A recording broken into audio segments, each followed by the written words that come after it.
Virus corona ini hampir mirip dengan virus lain, di mana dia memiliki genotype RNA ya, mengenai sistem nukleus RNA ini.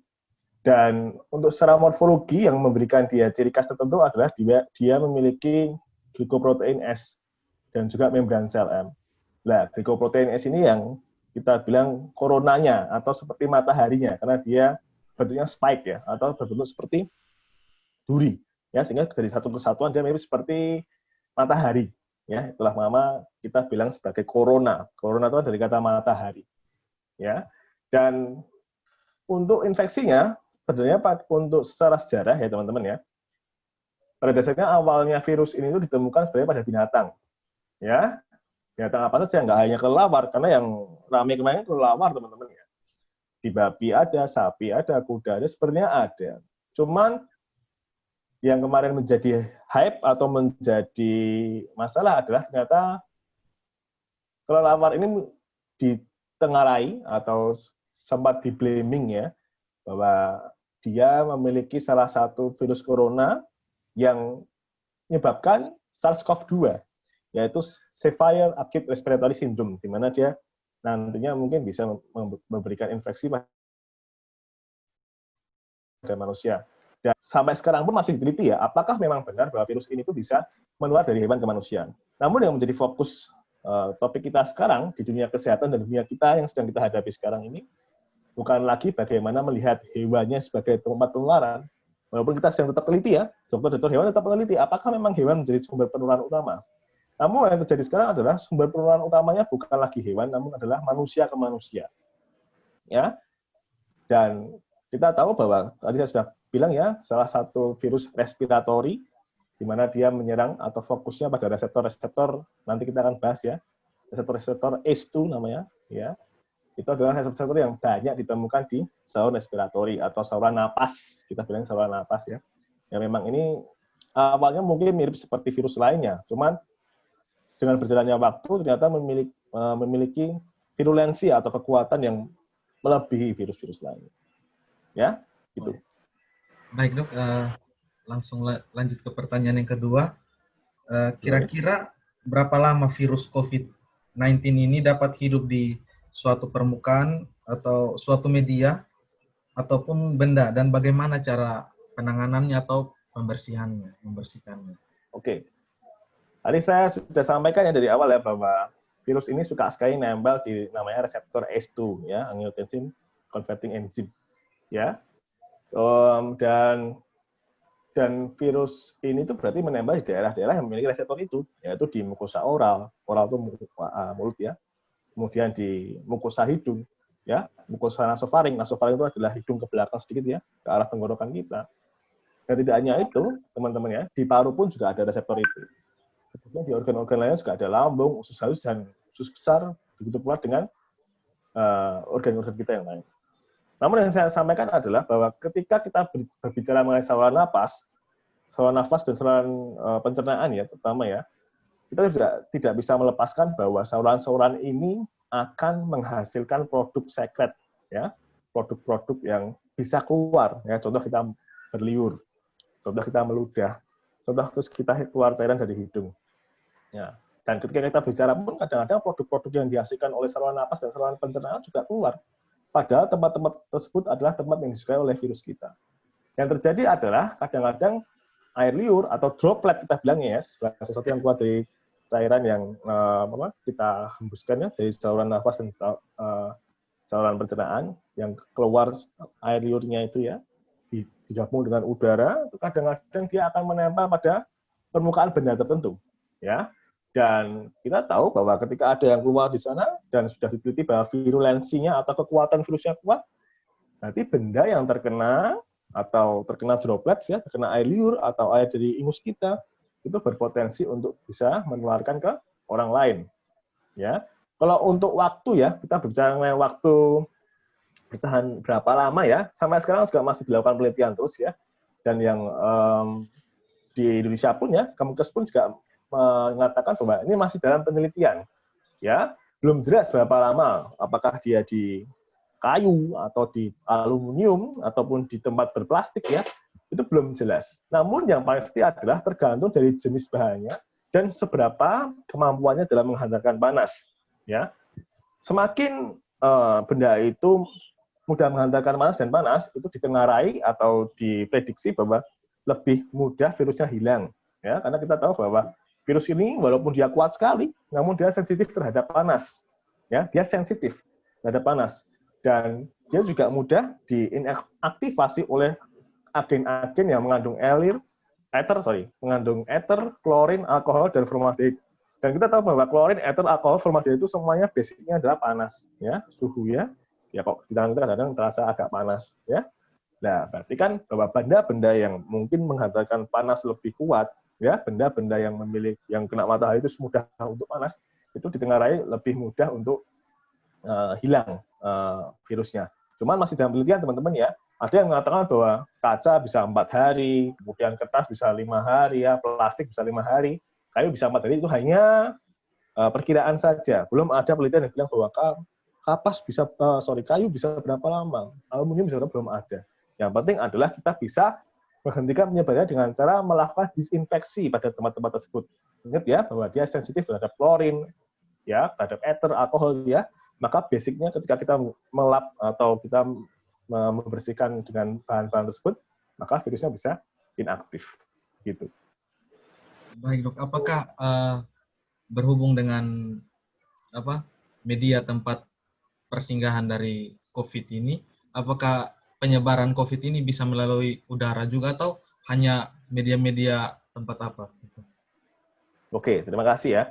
Memang dari WHO sudah mengeluarkan bahwa awalnya disangkal ya bahwa udara tidak bisa menjadi tempat ya. Cuma kita tidak bisa pungkiri juga bahwa droplet banyak berterbangan di udara teman-teman ya.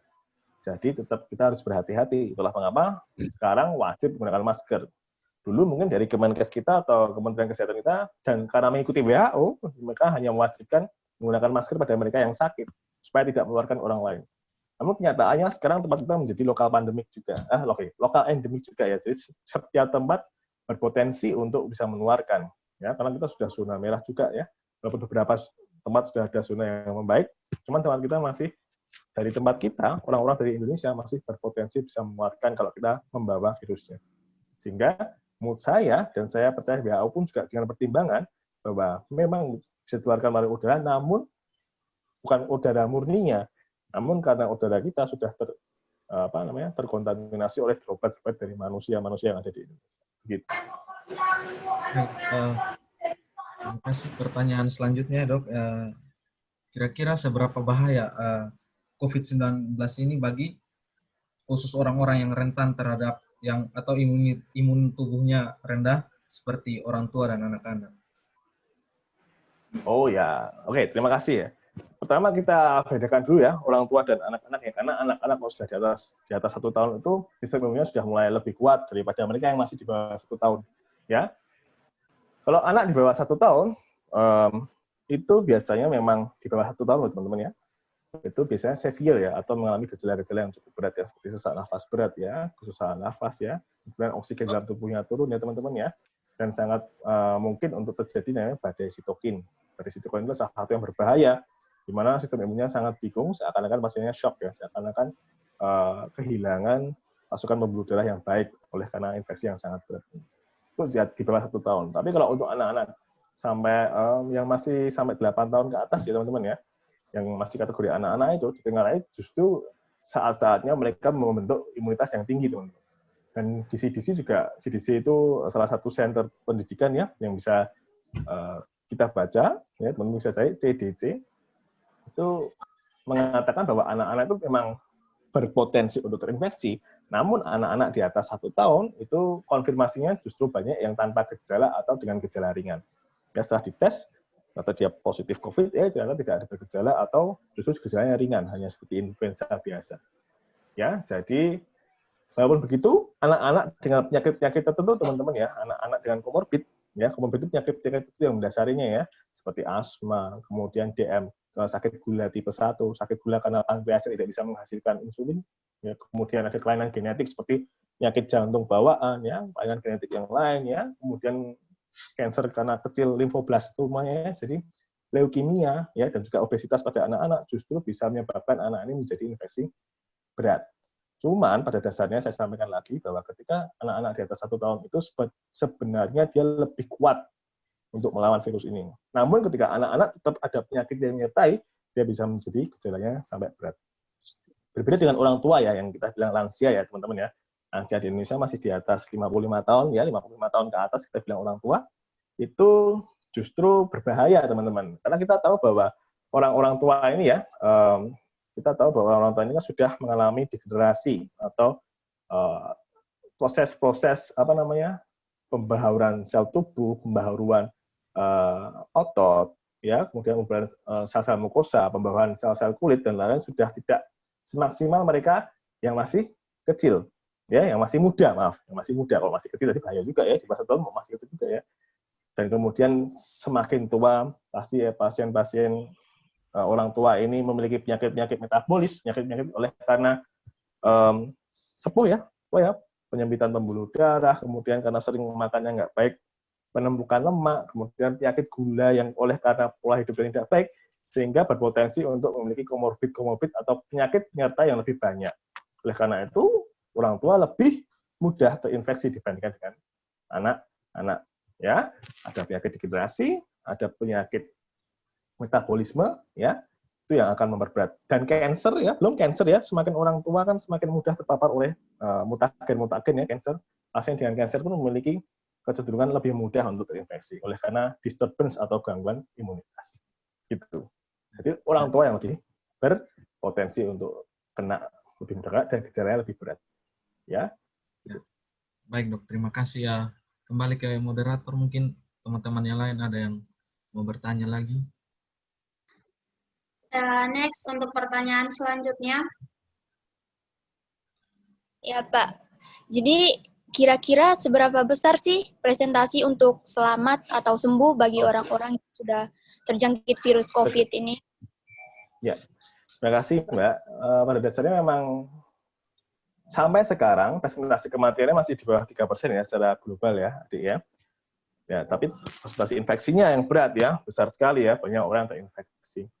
Pada dasarnya kalau tidak ada 80% itu pulih ya, kita 80% itu bisa pulih dengan atau tanpa perawatan khusus. Ya.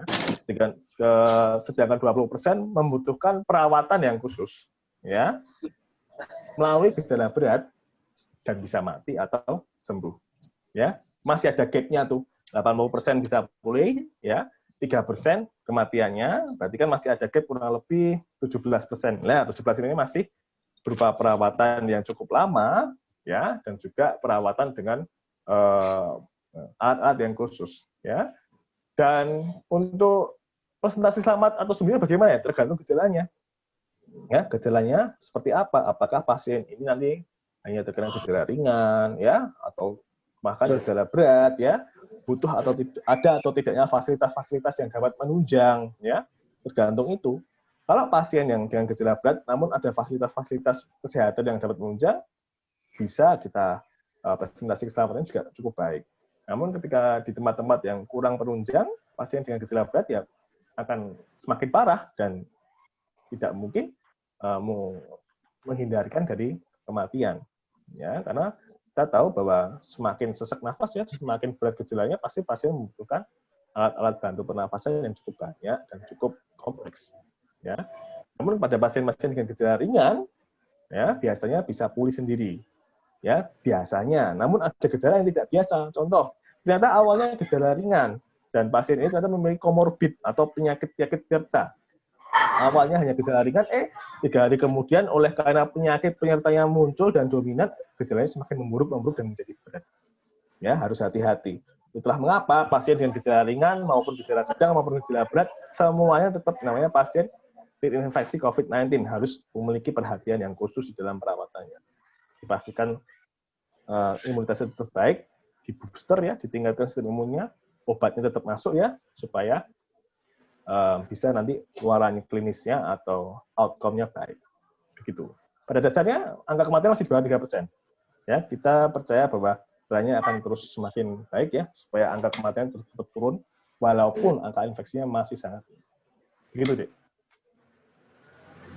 Selanjutnya saya ingin bertanya, bagaimana cara mengisolasikan anak yang masih berusia dini, yang masih belum mandiri tuh Pak, dan juga masih bergantung kepada orang tuanya, supaya selama isolasi mereka itu tidak berhubungan dengan siapapun, gitu Pak. Oke, terima kasih ya Dia.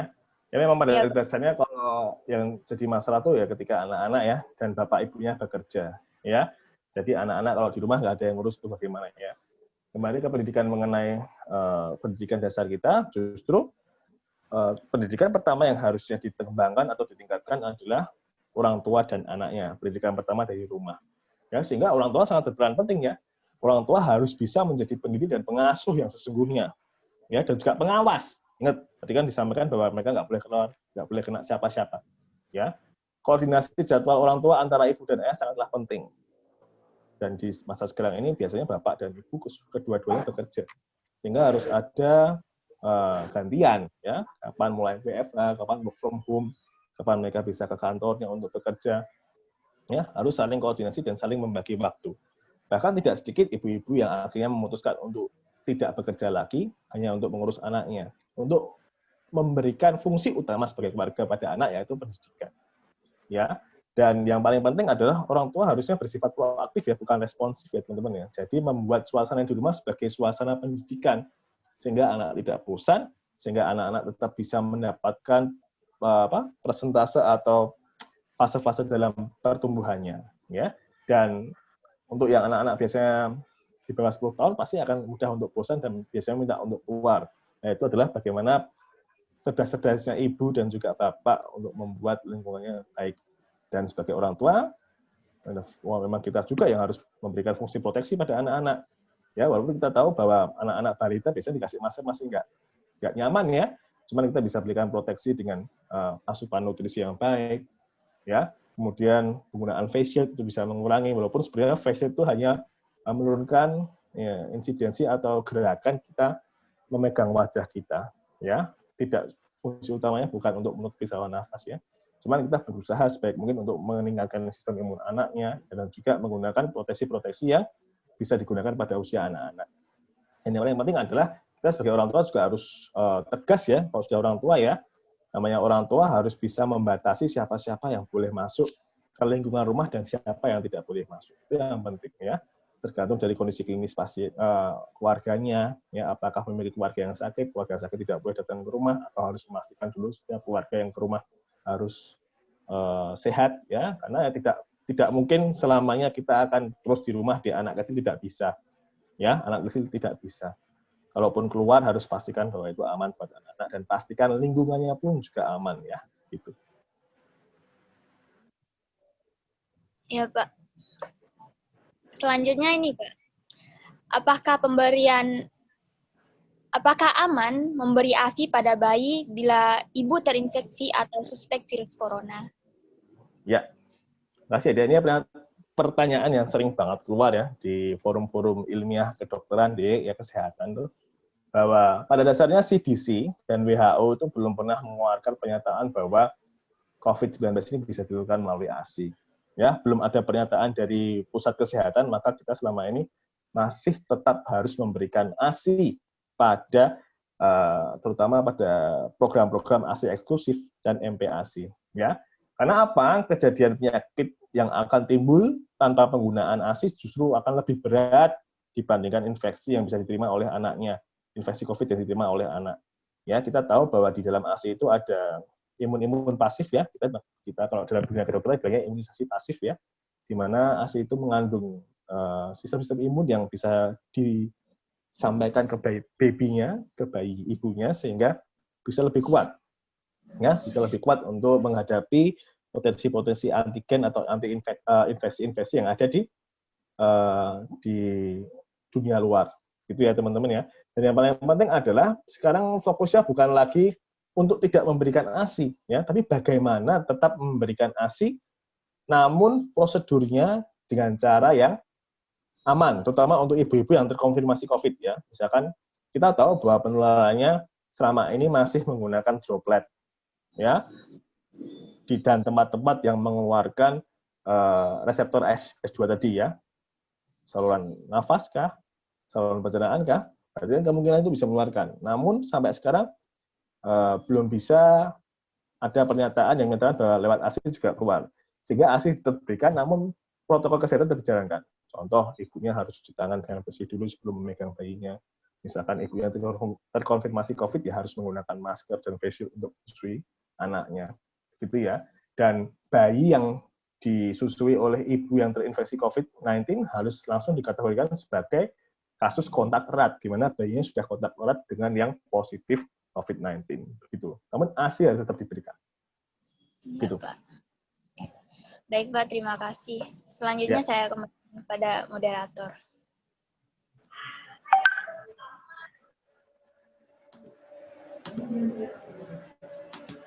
Selanjutnya pertanyaan dari saya, Pak. Boleh. Ya. Pertama-tama perkenalkan, nama saya Sandi dari Prodi Manajemen.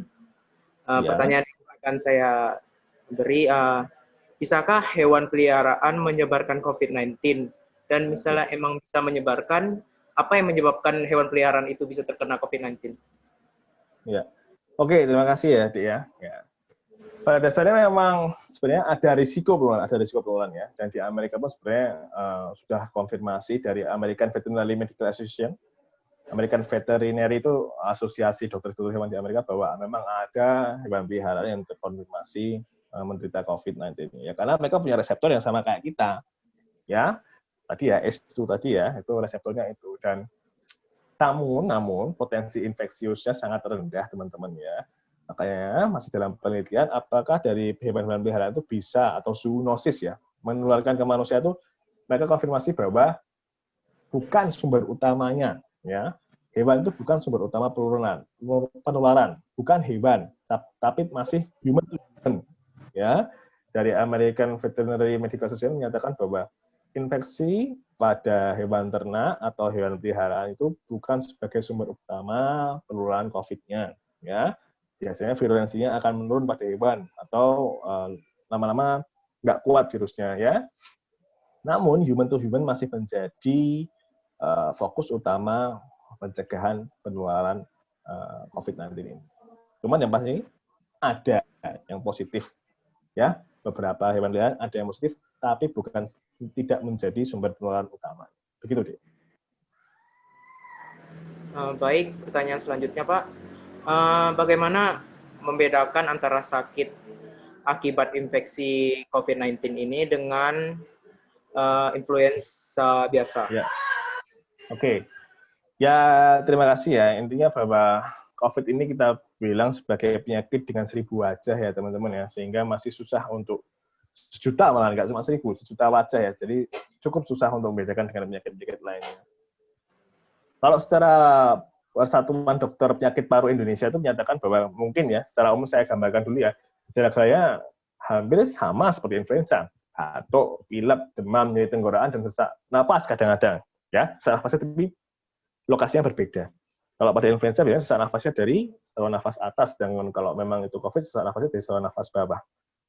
Ya, kalau bukan dari dokter pun kami masih susah untuk membedakan, teman-teman. Ya, dan yang paling penting adalah kita melakukan evaluasi. Dan yang penting harus teman-teman perhatikan lagi bahwa sekarang semua kasus influenza di Indonesia, karena Indonesia kan sebagai tempat yang cukup fokus penularannya cukup tinggi ya, teman-teman ya. Itu bahwa setiap pasien influenza sekarang disuspek, ya harus ada suspeknya. Karena kalau zaman dulu yang dibilang suspek adalah mereka yang habis travel kurang lebih 14 hari dari tempat-tempat yang penularan COVID-nya sangat tinggi. Tapi sekarang di Indonesia penularan COVID-nya sudah sangat tinggi. Jadi sekarang orang luar negeri yang datang ke kita, mereka pulang ke sana, mereka akan langsung disuspek kalau ada influenza. Ya, dan kita di Indonesia sekarang influenza masuk dalam kategori suspek-suspek. Ya, jangan-jangan COVID nih, jangan-jangan COVID nih.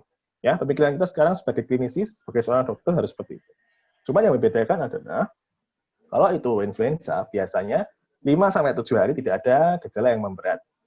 Ya, sedangkan COVID 5-7 hari bisa terjadi gejala yang lebih berat. Contoh, sesak nafasnya semakin dominan, ya, semakin tidak nyaman ketika bernafas. Ya, kemudian yang paling sering ya, kemudian suhu tubuhnya semakin tinggi atau malah dia akan semakin rendah. Kenapa semakin rendah? Karena kalau semakin rendah itu menyatakan bahwa kemungkinan pasien ini akan terjadi sepsis atau infeksi berat. Ya, itu. Kemudian ada gejala-gejala lagi yang sekarang sedang diteliti dan banyak muncul, yaitu anosmia dan dysgeusia. Apa itu? Dia tidak bisa membau, menghidu, dan juga pengecapannya bermasalah. Apabila pada pasien influenza ada dominansi atau dominan ke arah tidak bisa mengecap, tidak bisa menghidu, sarankanlah untuk melakukan gold standarnya, yaitu swab test. Nah, ini adalah satu-satunya yang bisa membedakan, teman-teman. Tapi kan tidak mungkin semua pasien influenza kita swab test ya. Cukup pricey, gitu ya teman-teman ya. Itulah mengapa untuk membedakan secara gejala ini susah ya, harus semuanya diperiksa gold standarnya. Cuman ada gejala-gejala tertentu yang sekarang mulai khas, yaitu seperti anosmia dan dysgeusia. Masih dalam penelitian apakah ini bisa menjadikan patokan diagnosis. Gitu. Untuk membedakan secara kasat mata susah. Tapi ketika di swab dia positif, oh itu COVID. Gitu.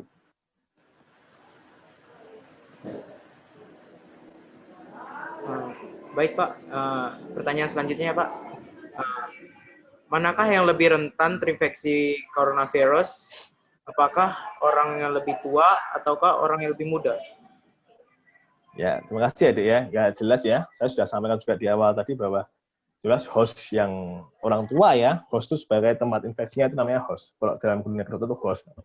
Kita ini host ya, tempat lokasi infeksinya.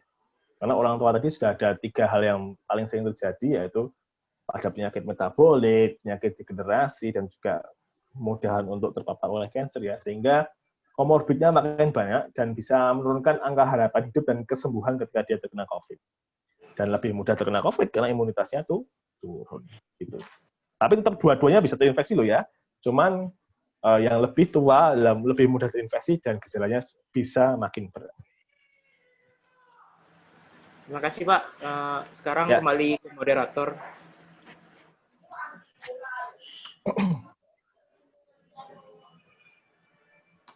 Kesya mungkin. Halo Kesya. Mungkin ya.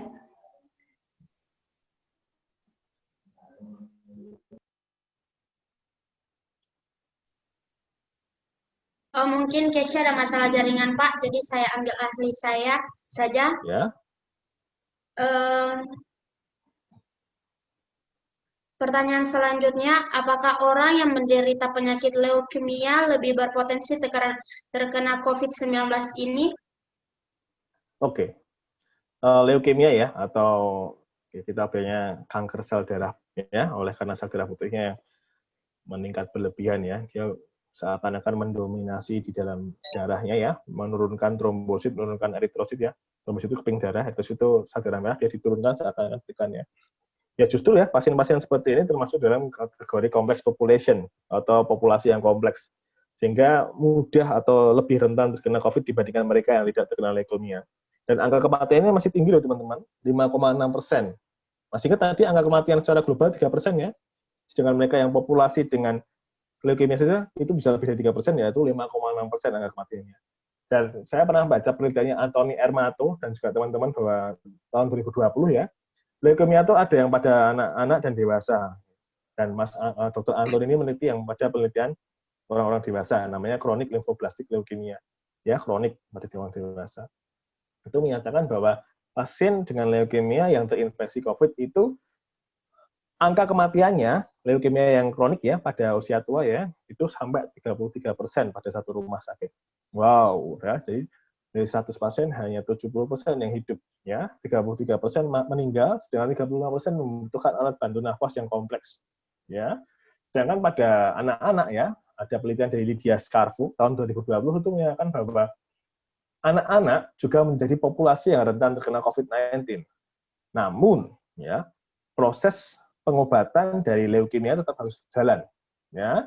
Karena apa? Kondisinya ketika leukemia tidak dikendalikan, justru anak-anaknya akan semakin rentan terkena COVID. Ya, ini seperti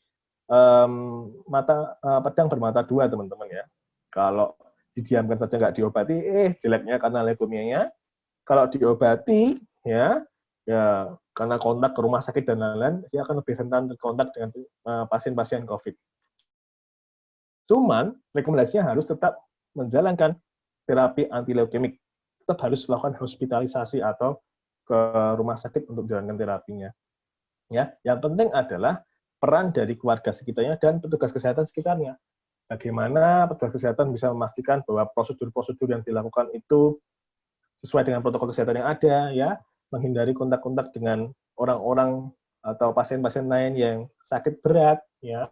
Kemudian di dalam rumah sakit harus pastikan bahwa terapi-terapi anti leukemik ini baik di ruang operasi, ya, atau nanti biasanya kalau terapi anti leukemik kan sakit tuh deh ya, dimasukkan ke ruang operasi dan lain-lain gitu ya, untuk dibius dan lain-lain itu teman-teman ya, harus menggunakan penerapan protokol kesehatan yang benar, ya.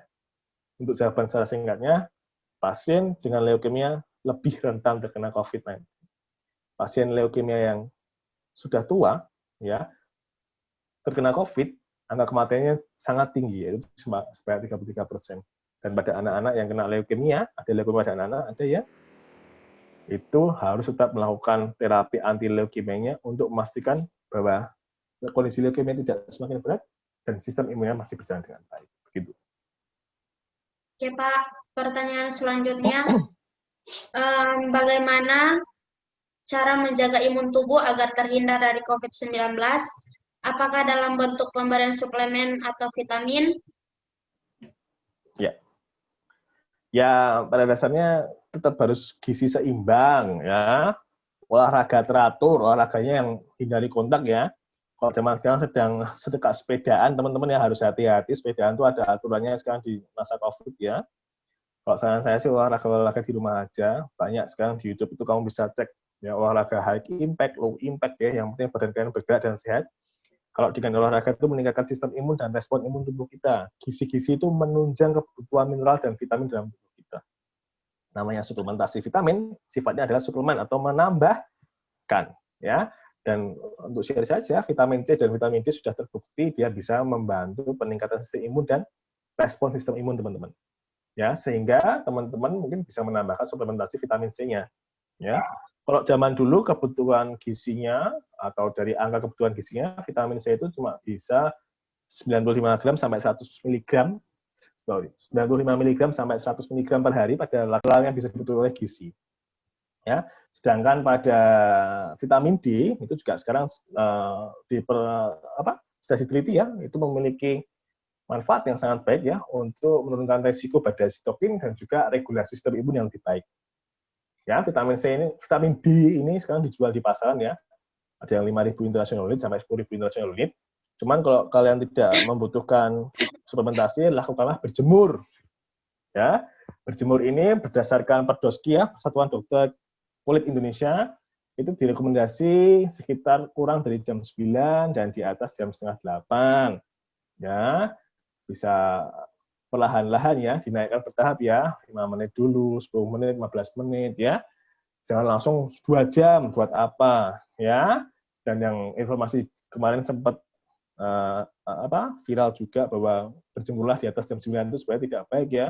Karena kalau di atas jam 9 justru luka bakar dan juga sinar UV-nya sudah buruk ya. Jadi nomor 1 olahraga harus dilakukan, gizi seimbang diterapkan ya. Harus juga bahagia pikirannya teman-teman ya. Suplementasi bisa diberikan, terutama suplementasi vitamin C tadi, sesuai dengan kebutuhan angka gizi. Dan vitamin D sekarang bisa suplementasi, kalau mahal beli secara tablet, bisa lakukan berjemur 5-15 menit sehari ya, di bawah jam 9 atau sekitar jam 9 lah, jam 8 sampai jam 9. Gitu. Oke Pak, ini mungkin menjadi pertanyaan terakhir dari kami. Boleh. Dan untuk ajakan untuk semuanya, bagaimana cara kita sebagai orang yang sadar akan pentingnya himbauan pemerintah untuk menjelaskan kepada orang-orang yang setidaknya acuh tak acuh terhadap betapa bahayanya coronavirus ini, Pak. Baik. Oke, kita ya, mahasiswa ya, teman-teman, terutama teman-teman mahasiswa ya. Ya, sebenarnya bisa dimulai dari diri sendiri dulu ya. Lakukanlah protokol kesehatan dengan baik dan benar pada diri sendiri terlebih dahulu. Ya, gunakanlah masker ketika berpergian, ya. Lakukanlah olahraga gizi seimbang yang baik, cuci tangan nggak boleh lupa dengan 7 langkah ya teman-teman ya. Gunakan hand sanitizer setiap kalian habis memegang sesuatu ya. Lakukan disinfeksi di sekitar rumah kita sendiri teman-teman ya. Dengan kita menjadi contoh yang baik dan benar itu kita bisa kita bisa punya harapan supaya orang lain bisa mencontoh kita. Ya, kalau masalah orang lain teman-teman mungkin kita bisa menegur ya, kita bisa menegur pada mereka yang mungkin di daerah keramaian tidak menggunakan masker ya. Cuman kita juga harus siap dengan masalah yang akan timbul ya. Karena kita tahu di luar sana tidak semuanya memahami dunia kesehatan. Ya, di luar sana masih banyak yang menganggap bahwa ini hanya isapan jempol belakang. Namun kami dokter ya itu merasa sangat sedih karena jujur kami kehilangan banyak orang-orang yang hebat. Dokter-dokter hebat itu banyak yang meninggal teman-teman. Sejawat-sejawat saya banyak yang meninggal dan kami merasakan benar dahsyatnya COVID-19 ini. Ya, teman-teman bisa menegur mereka ya. Kalau mereka memang tidak bisa ditegur ya sudah ya. Yang penting teman-teman lakukanlah proteksi diri sendiri, sebarkanlah informasi yang benar, terutama di WhatsApp keluarga, WhatsApp tetangga, ya, WhatsApp teman-teman sendiri, ya, karena di luar sana banyak hoax, ya teman-teman ya. Itu adalah salah satu cara bagaimana kalian bisa membuat yang acuh tak acuh tidak semakin liar, cuma kalian bisa membenarkan informasi-informasi yang ada dengan baik. Tanyakan pada teman-teman kalian yang mahasiswa kedokteran atau dokter atau keluarga yang dokter, apakah informasi berikut benar atau tidak. Ya, intinya adalah lakukanlah dari diri kalian sendiri dan jadikanlah contoh yang baik. Ya, sebarkanlah informasi positif dan tidak mengandung hoax. Ya, dan sebisa mungkin tegurlah mereka yang tidak melakukan. Apabila kamu dimarahin ya sudah. Ya, tidak perlu ngotot-ngototan teman-teman ya. Yang penting kalian sadar bahwa it happens. Ya, this pandemic is happening right now. Ya, kita tidak bisa mengubah mindset orang lain. Ya, jadikanlah contoh yang baik saja sudah cukup menurut saya. Gitu. Oke Pak, pertanyaannya cuma sampai di sini. Terima kasih sudah meluangkan waktu yang